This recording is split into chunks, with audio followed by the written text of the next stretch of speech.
What's up, YouTube? Welcome back to another video.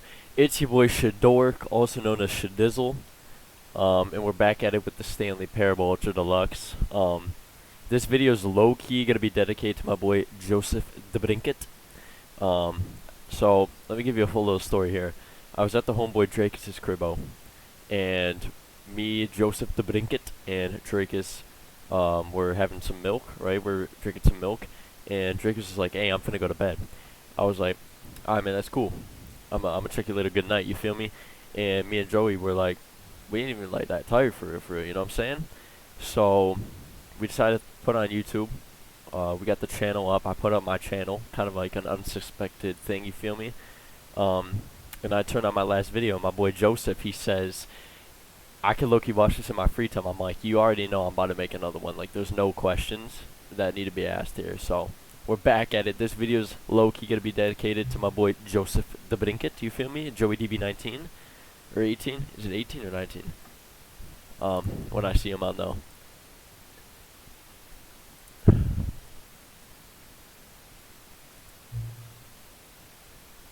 I don't know what's going on here. Let's talk about me paying attention. Let's go. Oh wait, hold on. They're about to make me a deal.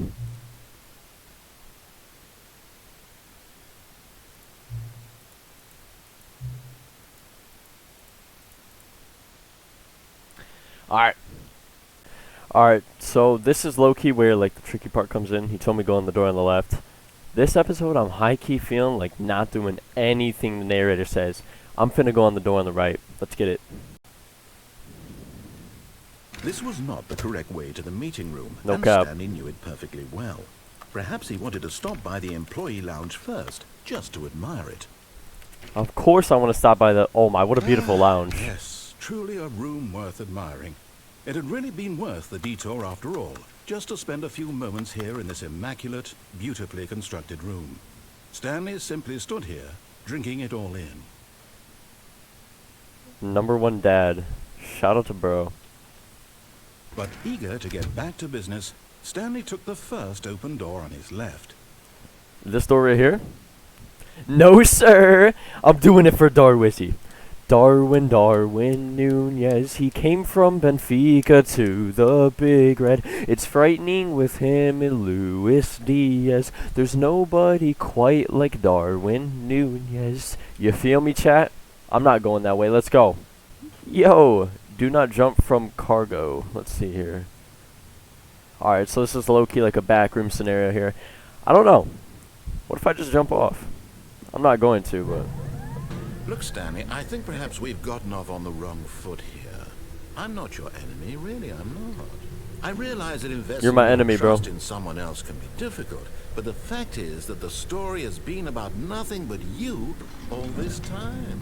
You're my biggest There's op. someone you've been neglecting, Stanley. Who? Someone you've forgotten about. Please, stop trying to make every decision by yourself. Now, I'm not asking for me, I'm asking for her. Who? This is it, Stanley. Your chance to redeem yourself. To put your work aside. To let her back into your life. She's been waiting. Wait a minute. Am I tripping or am I just about to enter the void right here? Hey man, you know what they say. When life gives you a pickle, right, you put it on like a ham or turkey sandwich. In this case, there's no pickle, there's no sandwich. We're diving right in. Let's go. Who is bro yapping about? Like, I don't know who you're talking to. What if I just unplug this? Can I unplug this? As Stanley picked up the phone, a white light engulfed him. I unplugged filling him it. Not just with radiance, but with hope. Hope for a life reunited one... Wait. Oh, goodness. Stanley, did you just unplug the phone? I did indeed do That that. wasn't supposed to be a choice. How did you do that? I walked over and You actually clicked it. chose incorrectly. What? I didn't even know that was possible. Wait, I did something. No, this is crazy. No, it's definitely here, clear as day. Stanley picks up the phone. He's taken to his apartment where he finds his wife, and the two pledge themselves to one another. Music comes in, fade to white, roll credits. Not picking up the phone is actually somehow an incorrect course of action. How is that even possible? None of these decisions were supposed to mean anything. I don't understand. How on earth are you making meaningful choices? What did you... Wait a second. Did I just see...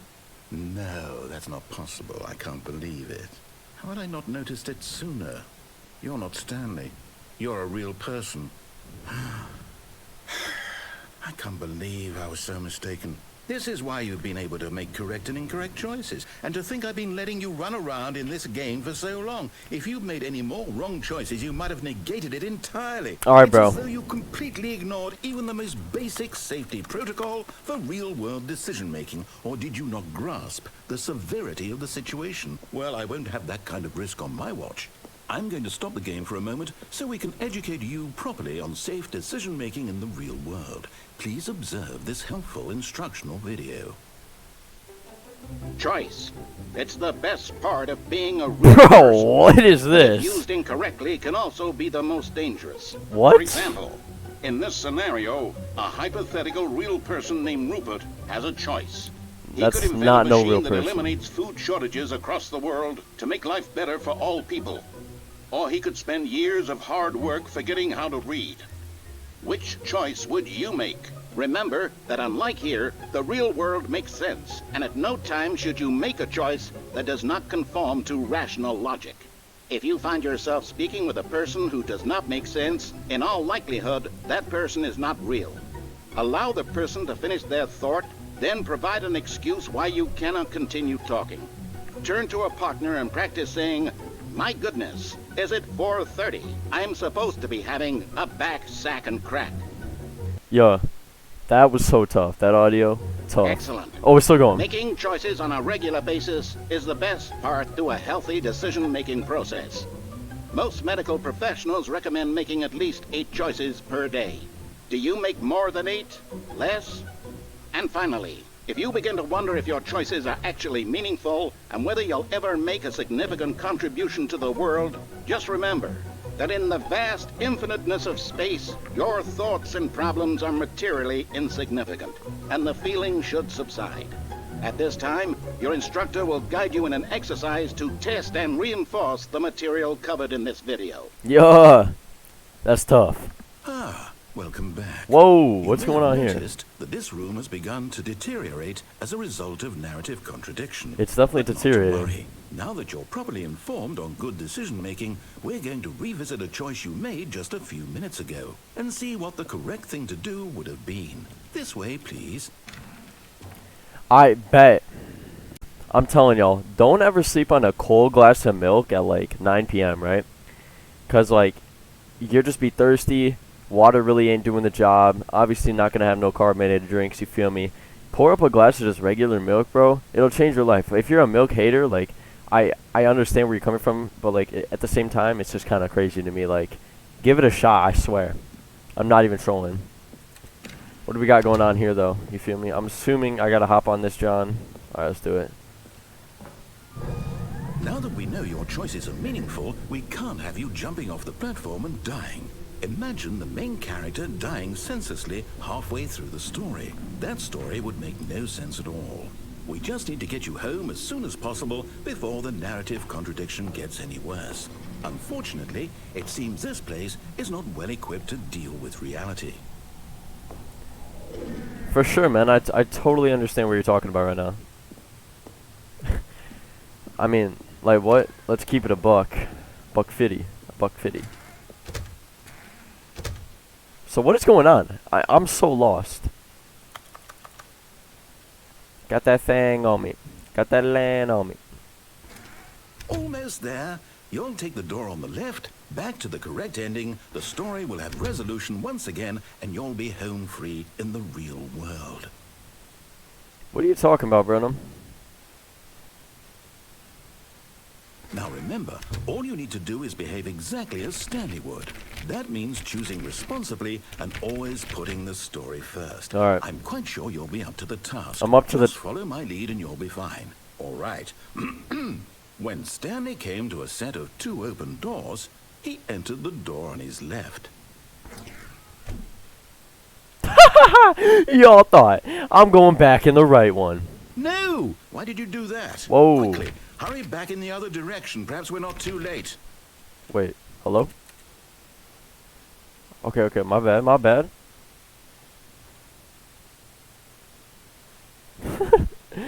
Silly goose. Wait, do I actually have to go through there? Oh, it's ruined. I can't believe, after everything we talked about, that my story, you've destroyed my work. Bro, Why? For what? What did you get out of that? I didn't even do What did anything. you think was so special about seeing the game undone, left here like so much garbage? It's worthless now. And what am I supposed to do? Even if there were a way to continue, would it be worth it? To know that my story is now incorrect? How can I go back to that? I can't erase that knowledge. I'll have to live with it forever, reliving its impossibility forever. I couldn't live that way. Is it better to shut the game down entirely? To willingly destroy all of my work? I don't know. What's the answer? What do I do? What do I do? What do I... No, I have to. I have to shut the game down. What? I have to. Wait, no, hold on. I have to. Oh! Whoa, hey, it don't have to end like this, Bronum. I'm sorry. I'll listen to you. I promise I'll listen. I'm here. Yo. I'm still here in this pile of rubbish. With you. You, who thought you were so clever. Now look where we are. Bro, what? My entire game is destroyed. It was the only thing in the world that was mine, and you've run it into the ground. What, did you think that would be funny? You just had to see? Didn't I impress upon you how important it was to be like Stanley? He actually knows how to do what I tell him to. He understands that if I say to do something, there's a damn good reason for it. I can't jump. I got got an achievement that says I cannot jump. The world outside of you, you're a child. Maybe I am a child. What's the big deal, brother? Story. Let's get it. If you'd just gone through the door on the left, you would have seen it. There was a whole underground facility. You would have destroyed it and been victorious. It would have been so perfect. I worked so hard on it. I tried so hard to make... Bro, I didn't even do anything. Alright, we're back at it. I tried going in the right door like 3 times. Nothing happened, so we're back at it in the left door. Not my preferred choice, but... Yet there was not a single person here either. Feeling a wave of disbelief, Stanley decided to go up to his boss's office, hoping he might find an answer there. Why can't I open the broom closet now? Man, come on. Mood killer. Coming to a staircase, Stanley walked upstairs to his boss's office. So now they won't let me go downstairs. Like, if you guys remember in the last episode, I could go downstairs, but now I can't. That's some cheese.